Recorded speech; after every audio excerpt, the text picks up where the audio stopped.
안녕하세요. 여러분, 행복하신가요? 제가 오늘 무슨 책을 이야기할까 하다가 이 제목이 저한테 마음에 탁 들어온 것 같아요. 하루 15분의 행복. 네, 이 책은요, 워킹맘인 어떤 엄마가 쓰신 책입니다. 김은영 저자님이시고요. 사실 제가 요즘 되게 많은 생각을 하고 있어요. 첫 번째가, 나 피곤해.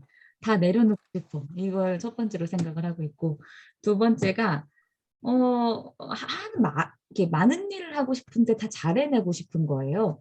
그래서 좀 되게, 뭐랄까, 마음에서, 이렇게까지 살아야 돼. 막 이런 생각도 들고, 또 이제 또 약간 주변에 이렇게 잘하는 사람들을 보면서 열등감도 들고, 또 그리고 나서 드는 생각이, 그래도 나 잘하고 있는데 응원을 해주고 싶기도 하고, 그리고 또 이제 또 한편 드는 생각은, 근데 내가 이도저도 아닌 거 아닌가? 너무 이런저런 일을 많이 하니까 이도저도 아닌 게 아닌가? 뭐 이런저런 생각들을 하고 있습니다. 그러다가 그런 마음 때문에 이 책이 더 끌렸는지도 모르겠어요. 하루 15분의 행복이라는 책이. 워킹맘 홈스쿨이라고 해서요. 이 저자분은 본인을 이렇게 소개합니다. 자신감 넘치던 커리어 우먼에서 서툴기만 한 엄마가 되었다가 출산 우울증을 이기지 못하고 도망치듯 사회로 뛰어나온 독한 엄마. 음. 어린이집 문 앞에 엄마와 떨어지지 않으려고 발버둥치는 아이를 두고 눈물을 훔치며 회사로 도망치듯 향하고 아픈 아이 맡길 곳이 없어서 약봉지를 챙겨서 어린이집으로 보낸 모진 엄마. 하지만 누구보다 아이를 사랑하고 누구보다 아들을 생각하는 보통 엄마. 엄마의 꿈과 일도 사랑하는 욕심 많은 엄마일 뿐 아이에겐 늘 좋은 엄마이고 싶다. 이렇게 얘기를 하고 있어요. 이게 공감이 가시죠? 이게 뭐 글쎄요. 그러니까 그런 거 있잖아요. 막 육아책들 많이 보면 초기 3년이 중요하다고 하고 이게 약간 엄마랑 아빠랑은 좀 다른 문제인 게 엄마는 아이와 한 몸이었던 시간이 있다 보니까 아이라는 존재에 대해서 굉장히 분리가 안 되거든요. 아이가 무슨 얘기만 있으면 내 탓인가? 내가 이렇게 했었어야 됐나? 애가 뭐 이런 반응을 보이면 내가 이게 맞나? 그리고 뭐 막 일을 막 열심히 막 한다고 하다가도 막 애가 어떤 반응 보이면 내가 이렇게 하는 게 맞나 이 생각을 되게 많이 하게 되는 것 같아요. 그러다 보니까 이 저자분이 워킹맘으로서 어떻게 행복하게 하루 15분만 가지고 행복하게 또 홈스쿨을 하셨을까 궁금했어요. 그래서 이 책을 좀 보게 됐고 좀 그냥 정말로 제 느낌으로 얘기하자면 이 엄마의 일기장 같은 느낌이었어요. 되게 안쓰럽고 자신 스스로도 이렇게 마음에서 막 어떤 때는 야 네가 엄마가 맞냐 이렇게 해냐 막 이런 얘기들도 있고 어떤 때는 그래 그만큼 하는 게 어디야 또라는 마음도 있고 여러 가지 마음이 싸울 때 그래도 자신을 달래면서 자신을 위로하면서 아이한테 최선을 할 수 있는 최선을 다한 그런 어떤 일기장과 같은 기록이 아닐까. 자신과 같은 워킹맘들한테 4년간의 홈스쿨 경험을 이렇게 전해주고 싶었다. 그래서 이 책을 썼다라고 합니다. 그리고 되게 여러 가지 얘기들이 있어요. 그러니까 엄마의 시간부터 바꿔라. 특히나 워킹맘은 여러 일 속에 매이잖아요. 그리고 워킹맘이 굳이 아니라고 해도 엄마들은 좀 그런 것 같아요. 한 가지 단순한 일이 아니라 여러 가지를 잘 해내야 될 수밖에 없는 그런 필연적인 운명이 있는데 그러다 보니까 스트레스도 많고 시간은 부족하고 근데 이렇게 얘기를 해요. 24시간 하루에 주어진 시간은 정해져 있고 24시간 1440분 여기 우리한테 주어진 시간인데 그 시간의 개념부터 바꿔라. 그러니까 모두에게 똑같은 24시간이지만 사실은 시간은 누구에게나 다르다. 상대성 이론처럼. 시간에 두 종류가 있는데 크로노스 시간이 있고 카이노스 시간이 있다. 그래서 크로노스는 해가 뜨고 지고 지구가 공존하고 자전하고 어김없이 반복되는 그냥 세상의 시간.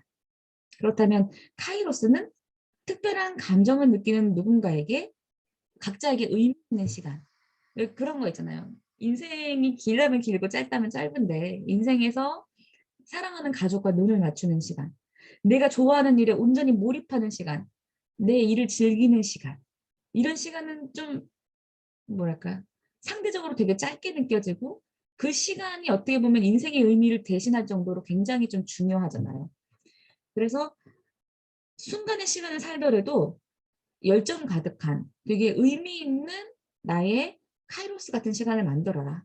그냥 워킹맘에게 육아는 그냥 밥 먹이고 설거지하고 숙제 봐주는 육아는 크로노스 같은 시간이지만 의미를 부여하면 카이로스 같은 시간이 된다.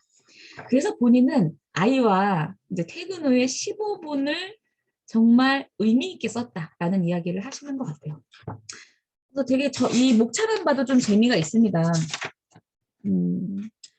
뭐 일이냐 아이냐 이런 거는 쓸데없는 갈등이다. 그냥 갈등조차 할 필요 없이 본인이 일을 하기로 선택했다면 독한 엄마가 아니라 강한 엄마라고 생각을 하라고. 나는 독한 엄마가 아니고 독해서 내 아이를 떼놓고 뭐 이런 엄마가 아니라 나는 그냥 일을 해야 되는 엄마이기 때문에 일과 육아를 최대한 열심히 하는 강한 엄마다라고 스스로를 생각하라고. 그리고 아이를 변화시키기에는 15분도 충분했다. 하루에 15분이라도 제대로 아이와 홈스쿨을 하면서 아이와 나의 행복한 시간을 가질 수 있었다. 그리고 뭐 이런 얘기도 있습니다. 출근길이나 왜 엄마들 가장 휘청할 때가 애가 아플 때잖아요. 특히 어린이집에서 많이 아픈데 본인의 자녀는 가장 늦게까지 아픈데도 늘 그 어린이집에 빠지지 않는 그런 아이였대요. 그러니까 그 아이를 그렇게 아픈 걸 알고 애를 보내고 어린이집에 놔두고 이제 회사로 가는 길도 얼마나 가슴이 아팠을 거며. 돌아왔는데 애가 콧물 질질 흘리면서 이렇게 막 처져 있는 모습을 볼 때 얼마나 마음이 찢어져요. 내가 지금 뭔 영화를 보겠다고 이런 생각 들잖아요. 근데 이 엄마는 어차피 가기로 선택했고 어차피 하기로 했으니까 그랬다는 거예요. 그러니까 어린이집에 이렇게 문을 열 때 자기가 미안한 표정을 보이면 아이가 엄마 나 때문에 미안해하는구나. 엄마가 나 때문에 슬프구나. 이걸 더 느낄 것 같아서 더 반갑게 맞이하고 그 자기한테 주어진 15분의 최선을 다했다. 이런 얘기를 하고 있습니다. 그리고 이제 뭐 목차 중에 배짱이 없으면 성실해야 된다. 그러니까 정말 뭐 이런 얘기 같아요. 뭐 이런 거 있잖아요. 뭐 학원을 다녀야 돼, 혹은 뭐 홈스쿨링을 해야 돼, 혹은 뭐 애를 이렇게 가르쳐야 돼, 저렇게 가르쳐야 돼, 되게 말이 많은데 거기서 내가 흔들린단 말이에요. 흔들리는데 뭐 아니야, 학원 안 다녀도 돼, 조기교육 안 시켜도 돼, 라고 정말 세게 소신 있게 밀어붙일 게 아니면 그냥 성실하게 내가 할 수 있는 최선을 다하는 것, 그런 이야기를 하시는 것 같아요. 그리고 내 아이의 지금은 절대 다시 돌아오지 않는다. 그래서 바쁘고 약간 그 이분이 제가 알기로는 대기업 회사에서 회계 쪽에 계신 걸로 알고 있거든요. 그러니까 아마 그 자리를 감당하시는 것도 쉽진 않았을 거예요. 근데 그 자리를 감당하시면서 자기 아이한테 있어서 부족한 것도 억지로 채우려고 하지 않았다고 해요. 그냥 있는 그대로 인정하고 내가 할 수 있는 선에서 최선을 다한 게 아닌가 싶은데 이제 이게 홈스쿨링을 하게 된 계기고요. 홈스쿨링을 하게 되면서 엄마라서 할 수 있는 15분의 홈스쿨이라고 해서 여러 가지 얘기를 합니다. 제가 그 느낌으로 정리해 보자면 이분의 15분은 놀이였어요. 놀이. 의무가 아닌 놀이. 그리고 놀이였기 때문에 즐거웠고 아이가 공부라는 말을 잘 못할 때도 엄마 공부 언제 해? 오늘은 왜 공부 안 해? 이렇게 얘기를 할 정도로 그 시간에 아이도 즐거워하고 엄마도 즐거워했다고 해요. 그러면 이제 그 비결로 홈스쿨은 엄마표가 아닌 아이표가 되어야 된다라고 얘기를 합니다. 아이 주도 학습, 엄마 주도냐 아이 주도냐, 뭐 자존감이 어디서 나오냐, 자발성이 어디서 나오냐 이런 얘기 많이 하잖아요. 자신의 인생을 자유롭게 선택하고 책임져야 주도적인 태도가 나오고 아이가 먼저 좋아하는 것을 주도하게 해야지 그 학습이 즐거울 수 있는 것 같아요. 그래서 이제 아이표라고 얘기를 하는 것 같고요. 뭐든 만만하게 봐야 가르칠 수 있다. 그러니까 이분은 지금은 자녀가 이제 중학교 가고 다음 책에 또 쓰신 것 같은데 초등학교까지는 본인이 다 가르쳤대요. 그리고 만만하게 봐야 된다. 때로 이렇게 막 보면은 압박감 밀려올 때 있잖아요. 영어 막 이렇게 네 수학 밀려올 때 있는데 그냥 만만하게 보셨다고 해요. 만만하게. 그래서 생활 속에서 계속 음악을 틀어주고 계속 뭔가 그런 노력을 하셨던 것 같고 뒤에 보면은 수학책 문제집은 어떤 게 좋고 뭐 이런 것까지 되게 자세하게 나오고 있습니다. 그러니까 그런 걸 보면 나름 굉장히 노력하신 거죠.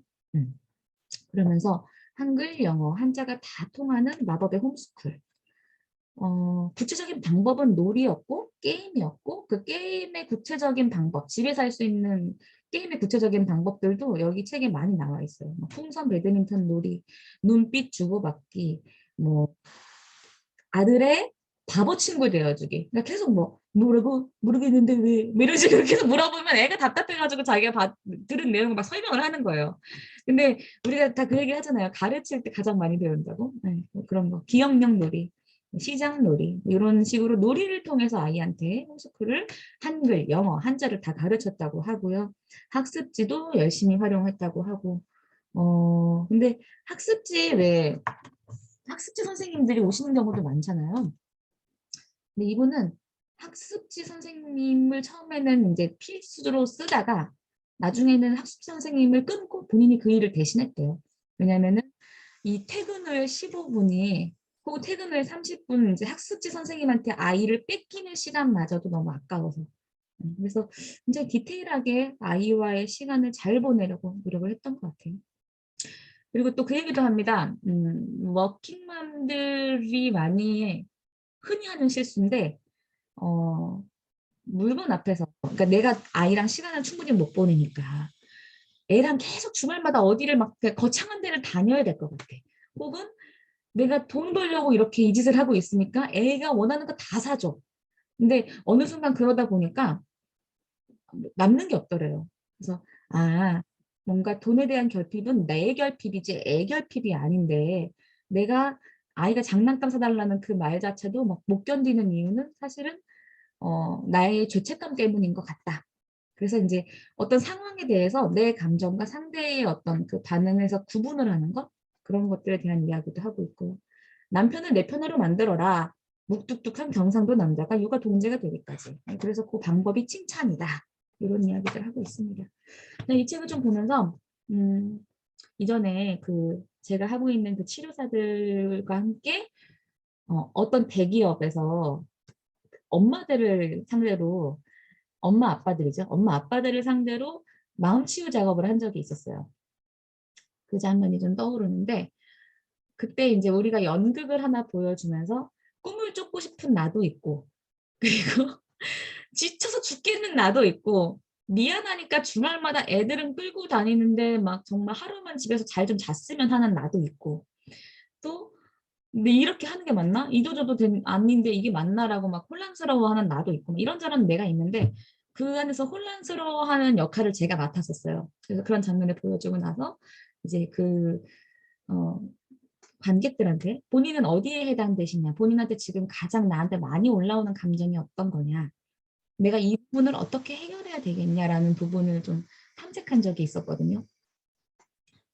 근데 그러면서 이제 현실적으로 알게 됐던 부분이 되게 막 남 보기에는 그럴싸하고 막 대기업에 막 엄청 월급도 많이 받고 막 아이 학원도 빵빵하게 다니고 이런 경우라 할지라도 아이와 정말 아주 찰나의 시간이지만 정말 밀접한 시간을 지내지 못했을 때 아이가 정신적으로 마음적으로 병들어가서 또 다른 센터나 이런 도움을 받고 있는 그런 어떤 이야기를 하시는 분들도 계셨고 본인 부부들과는 관계에서도 굉장히 좀 자기 돌봄이 잘 안 되는 경우도 계셨고 회사는 회사대로 나를 끝없이 쪼는데 내가 정말 월급 노예인가 나 이렇게 살아야 되나 막 이런 생각들을 하시는 경우도 계셨어요.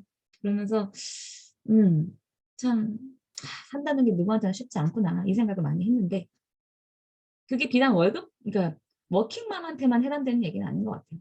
전업주부든 혹은 엄마가 아닌 누구라 할지라도 사실은 이런저런 나의 사회적 역할 속에서 혼동스러운 건 마찬가지인 것 같고 그랬을 때 우리한테 중요한 건 어, 인생 현재 내가 막 이렇게 문제들을 해결하려고 이렇게 막 아웅다웅하는 이 현재의 관점이 아니라 조금 멀리서 내 인생이 저 멀리서 혹은 다른 사람의 관점에서 그런 관점에서 나를 좀 멀리 바라보고 그럼에도 불구하고 지금 내 인생에 오늘 챙겨야 할 것, 오늘 소중한 것, 오늘 나에게 누릴 수 있는 것들 그것을 최소한의 시간이라도 좀 집중해보고 충분히 즐기는 그런 삶이 중요하지 않을까라는 생각이 들었습니다.